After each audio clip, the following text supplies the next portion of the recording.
Subscribe channel Truth.id dan aktifkan lonceng notifikasi untuk mendapatkan informasi seputar live streaming dan video khotbah terbaru. Posisi tombol subscribe berada di kanan atas channel kami dan jangan lupa nyalakan loncengnya. Shalom saudaraku sekalian, salam sejahtera dalam kasih Tuhan kita Yesus Kristus. Kita kembali mengikuti program acara Wanita Surgawi. Mari kita berdoa. Bapa di dalam surga, kami mohon Bapa berkenan memberikan firman-Mu kepada kami Bapa. Perkataan daripadamu Engkau taruh di mulut anak-Mu, pelayan Tuhan Yesus ini, agar hanya kebenaran-Mu yang kami dengar. Bapa, berbicaralah, di dalam nama Yesus Kristus kami bersyukur, kami berdoa. Amin. Haleluya. Saudaraku sekalian, di dalam kehidupan kita setiap hari, kita harus bisa menghadirkan kerajaan surga. Kalimat ini tentu sudah sering atau biasa kita dengar. Ya. Kalimat seperti ini sudah sering kita dengar, atau kadang-kadang bagi saudara yang tidak sering pasti pernah mendengar. Menghadirkan kerajaan surga. Ini satu hal yang mutlak, saudaraku. Lebih mutlak dari apapun. Dalam kehidupan manusia atau orang pada umumnya, mereka mau menghadirkan dalam tanda kutip kerajaan manusia, kerajaan dunia, kerajaan yang bukan dari Allah. Tidak ada orang yang tidak bahagia, tidak ingin bahagia. Semua orang ingin bahagia. Nah, kebahagiaan itulah ya diharapkan dapat dimiliki dengan mencapai satu suasana hidup. Seorang studi dengan satu cita-cita mencapai gelar tertentu, dan dari gelar itu dia bisa mengaktualisasi diri, mendapat pekerjaan, mendapat nafkah, terhormat, ya, dapat memiliki derajat dan martabat. Dan itu kerajaan. Itu kerajaan maksudnya. Seorang yang bisnis mengharapkan mendapatkan keuntungan, uang. Dengan uang itu dia bisa memperbesar usahanya. Lalu dengan makin besar usahanya, makin banyak profit, keuntungan, ia bisa membeli semua fasilitas yang dibutuhkan manusia pada umumnya. Rumah, mobil, jika mungkin mobil mewah, jika mungkin lagi memiliki kapal pesiar atau yacht misalnya, memiliki pesawat pribadi, memiliki deposito, dan dengan uang dia merasa terbackup kalau sakit, bisa wisata. Itulah kerajaan.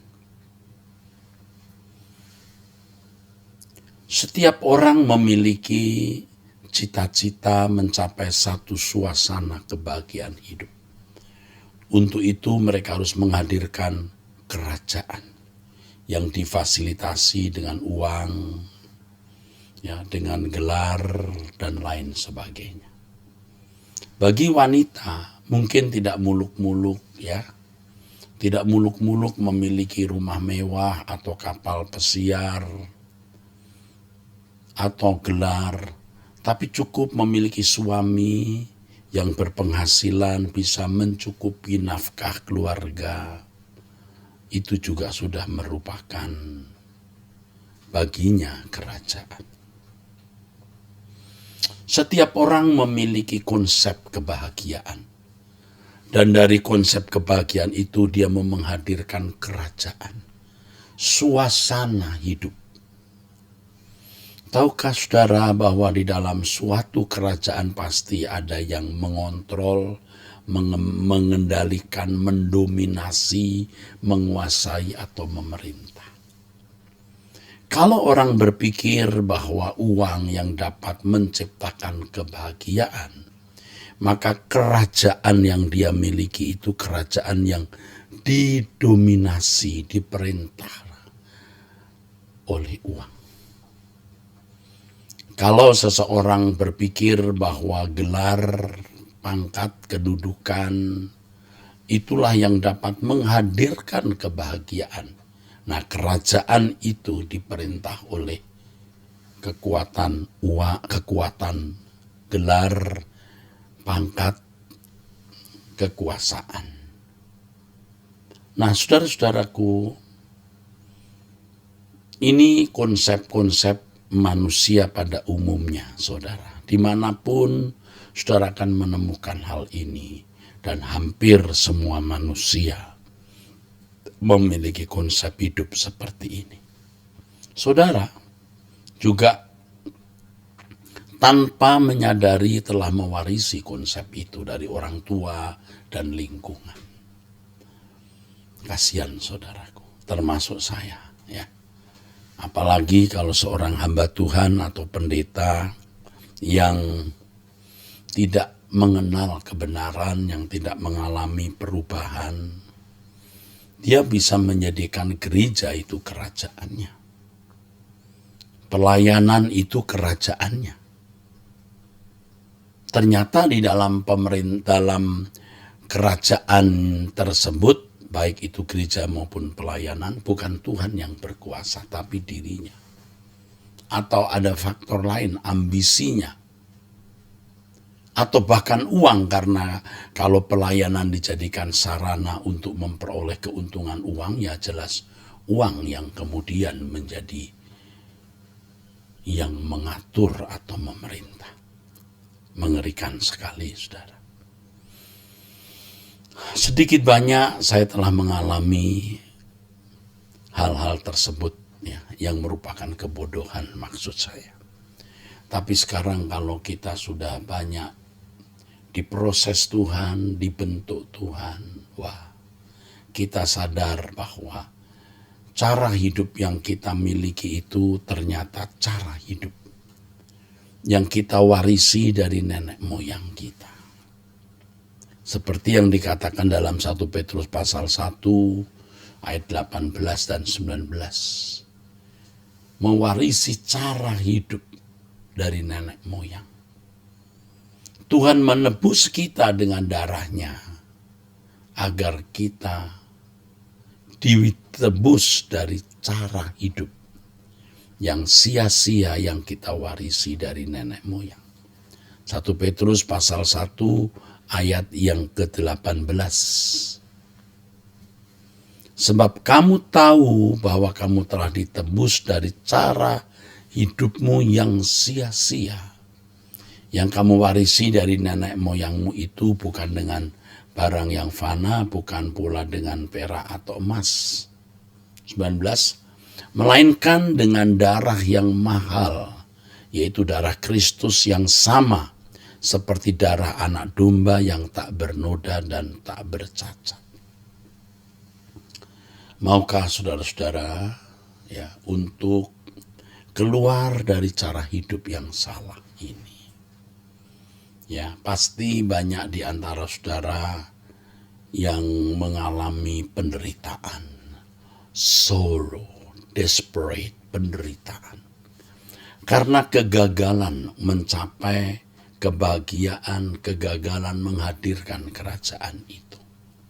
Contoh sederhana, tadi saya katakan ada wanita-wanita yang mungkin tidak muluk-muluk, tidak memimpikan rumah mewah, tidak memimpikan kapal pesiar, ya tidak memimpikan hal itu, saudara. Tetapi hanya ingin punya suami yang memiliki nafkah cukup untuk anak-anaknya dan bisa menyekolahkan anak-anak, begitu, saudara. Tapi ternyata suami tidak memiliki penghasilan yang cukup. Itu sudah lumayan goyang kerajaan itu.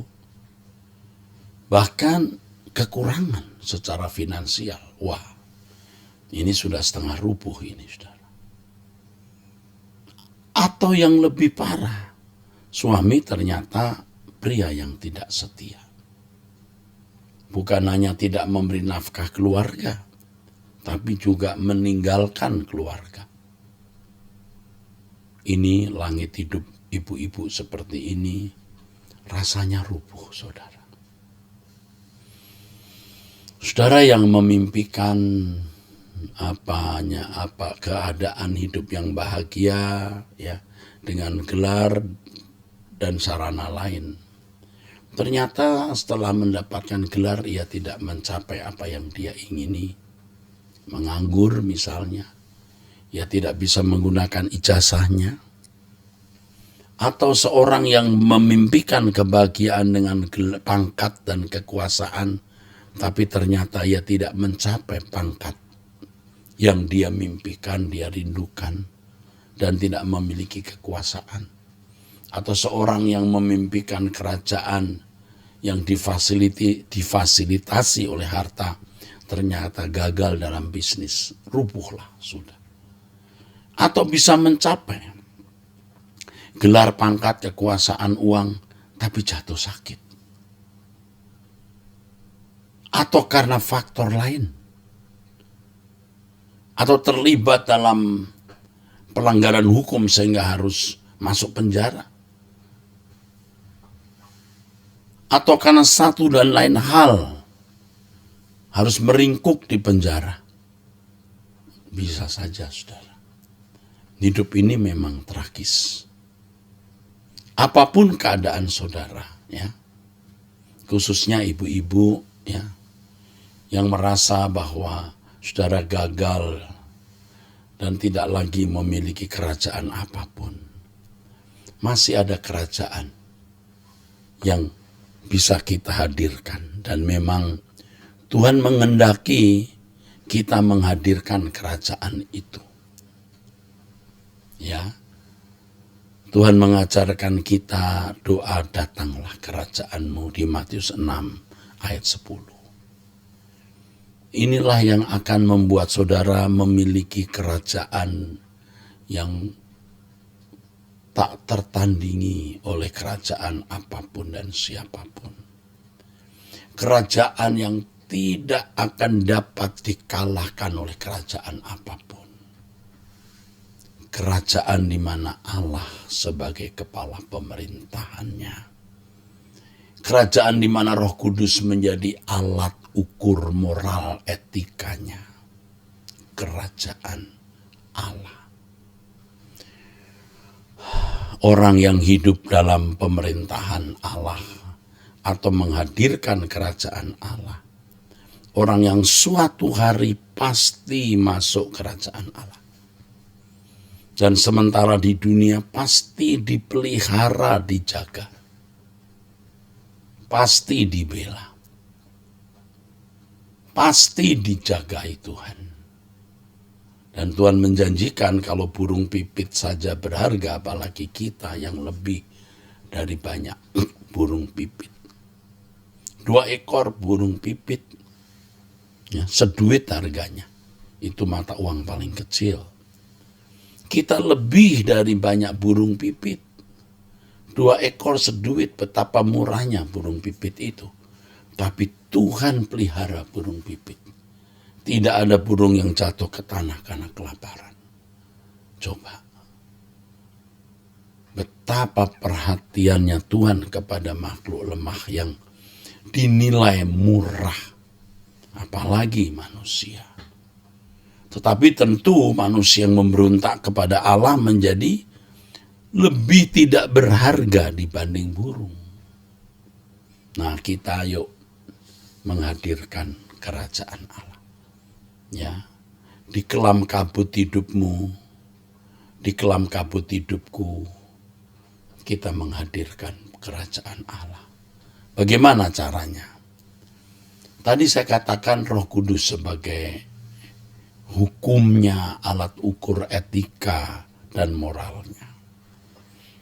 Kita harus mengerti firman, belajar firman, ya. Melalui Truth ID saudara akan mendapatkan banyak kebenaran-kebenaran.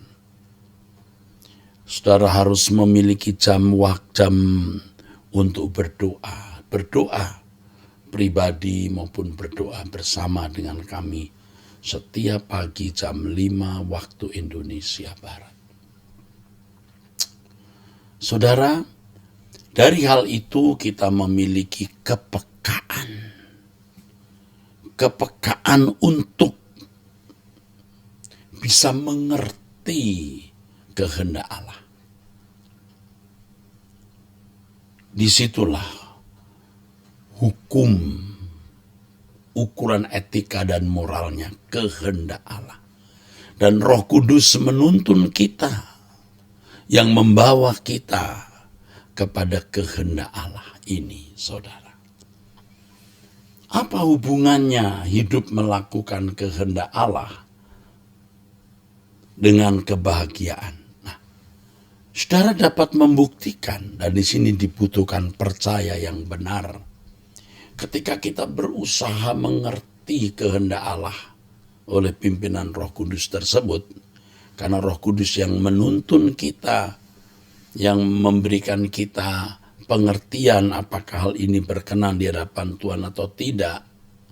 Kalau tadi saya gunakan semacam alat ukur, tapi Roh Kudus itu berpribadi, saudaraku, akan memberitahu kepada kita yang ini salah, ini tidak salah, ini yang tepat, itu tidak tepat.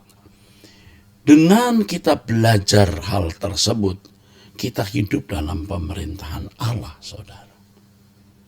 Nah, kita bertahun-tahun merasa sudah benar karena tidak melanggar hukum secara moral umum.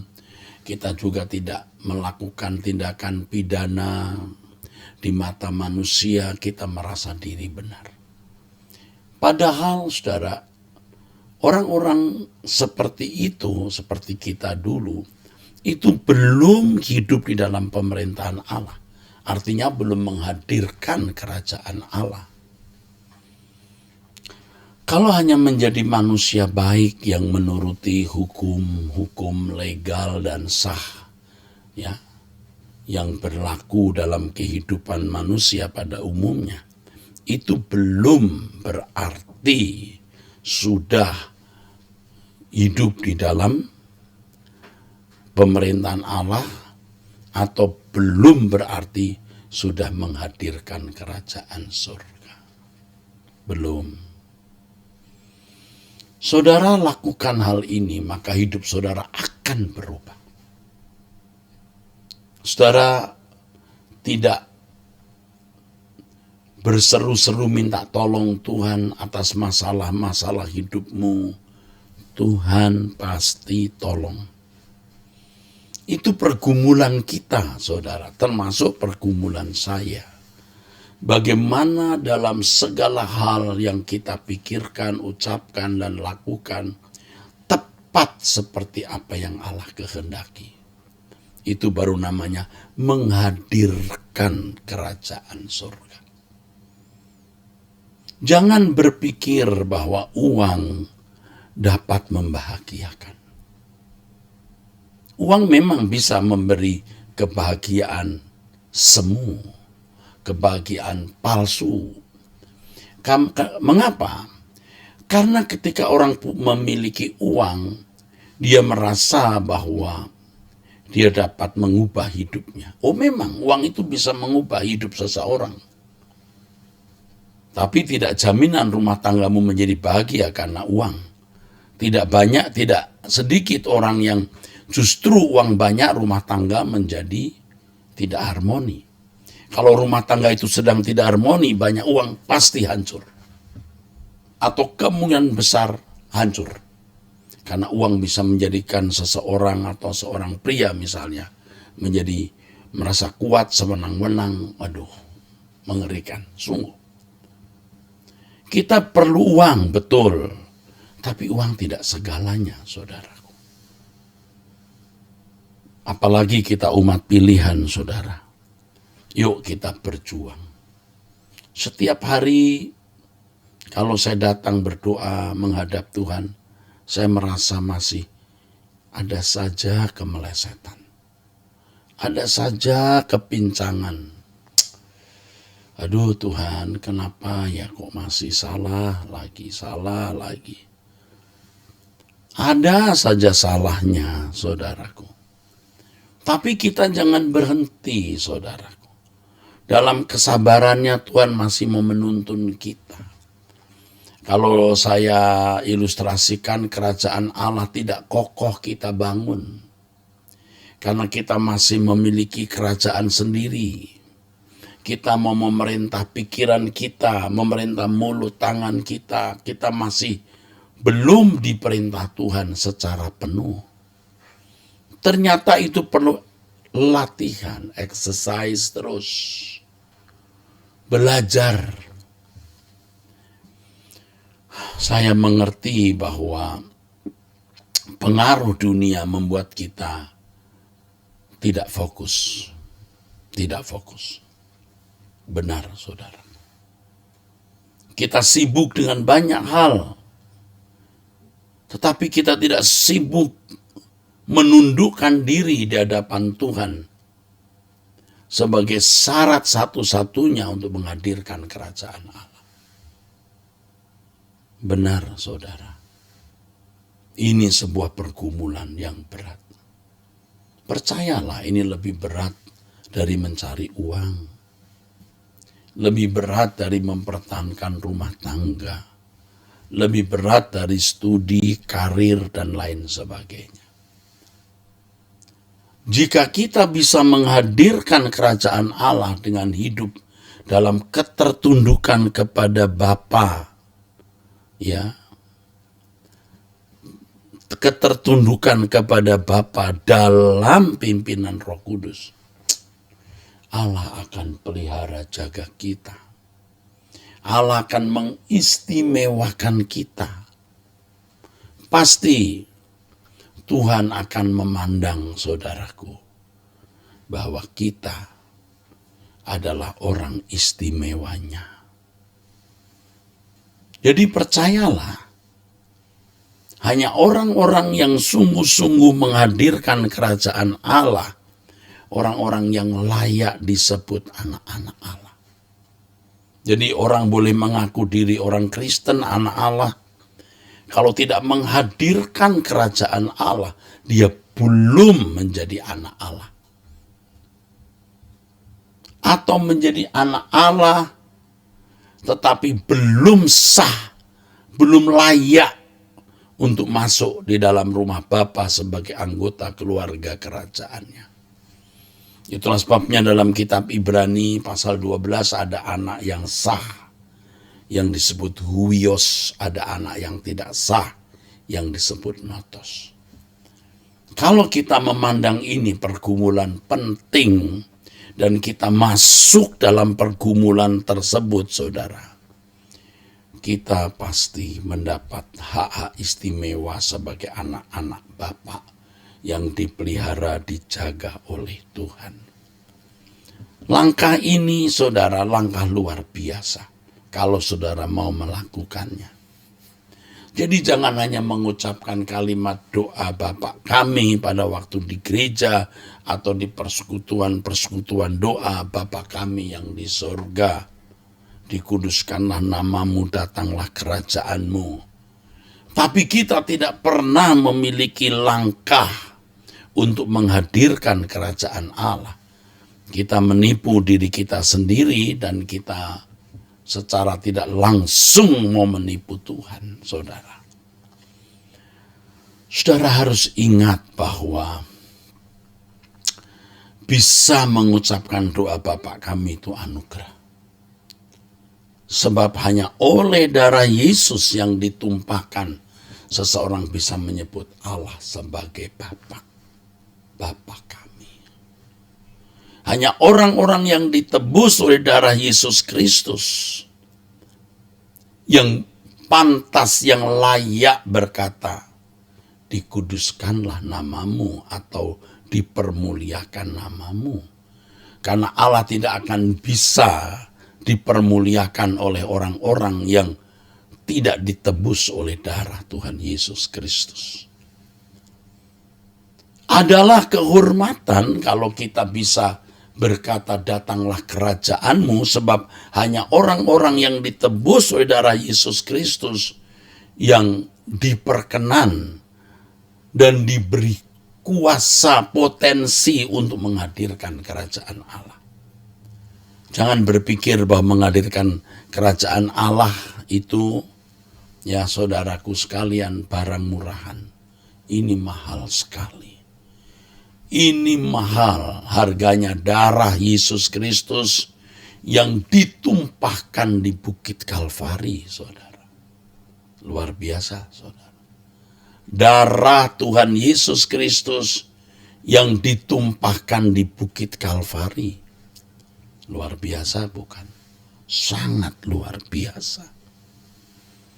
Tetapi jangan saudara berpikir bahwa saudara otomatis menjadi anggota keluarga kerajaan Allah atau dapat menghadirkan kerajaan Allah dengan kematian Yesus di kayu salib.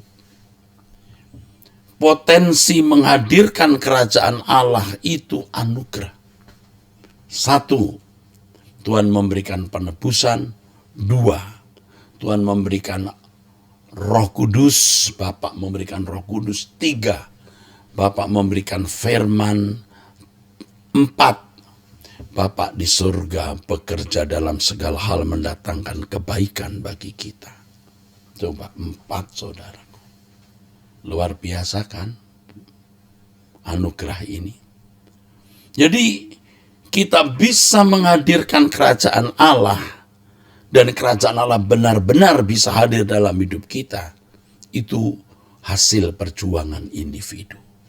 Potensi untuk menghadirkan kerajaan Allah itu adalah anugerah. Tapi untuk benar-benar mengalami kehadiran kerajaan Allah, itu buah. Itu hasil perjuangan kita. Kalau seseorang bisa menghadirkan kerajaan Allah dalam hidupnya, orang seperti itu akan menjadi biji mata Allah. Wah, kalau menjadi biji mata Allah, saudara, orang-orang seperti ini akan diperlakukan Tuhan pasti istimewa. Pasti dahsyat. Saudara, menjadi anak-anak Allah itu lebih dari segalanya. Lebih dari segalanya. Lebih dari sukses dalam studi, memiliki gelar. Lebih dari mendapatkan suami yang menurut pandangan mata baik. Lebih dari keberhasilan di karir, ya, dan lain sebagainya. Lebih dari semuanya. Jadi kita harus memandang ini sebagai satu-satunya yang kita butuhkan. Satu-satunya yang kita perlukan. Itulah sebabnya dalam satu lagu yang saya tulis kalimat bahwa aku membutuhkan engkau lebih dari darah dalam tubuhku dan nafas di dalam hidupku. Orang-orang yang menghadirkan kerajaan Allah itu sama dengan menghadirkan hadiratnya. Inilah yang dikatakan di Alkitab berulang-ulang, hidup di hadapan Allah. Kalau Allah berkata, Daud berkenan karena hidup di hadapannya. Ia hidup di hadapanku. ada raja-raja atau orang-orang tertentu, nabi-nabi yang dikatakan oleh Allah sebagai hidup di hadapanku. Artinya orang-orang yang benar-benar, saudaraku, ada di dalam hadiratnya. Dan tentu orang-orang yang hidup di hadirat Allah adalah orang-orang yang melakukan kehendak Allah. Ayo kita mencari hadirat Tuhan, saudaraku. Seperti yang ada di dalam lagu ini, saudaraku. Ku mencari hadirat-Mu, ku mencari wajah-Mu Tuhan, ku rindukan hadir-Mu Tuhan. Hanya Kau yang ku nantikan, hanya Engkau yang ku harapkan. Ku rindukan kehadiran-Mu.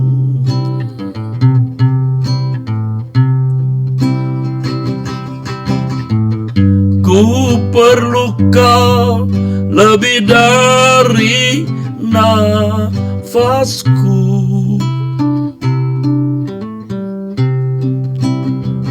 Ku perlu Kau lebih dari darah dalam tubuhku. Engkaulah kehidupanku, selamanya kehidupanku.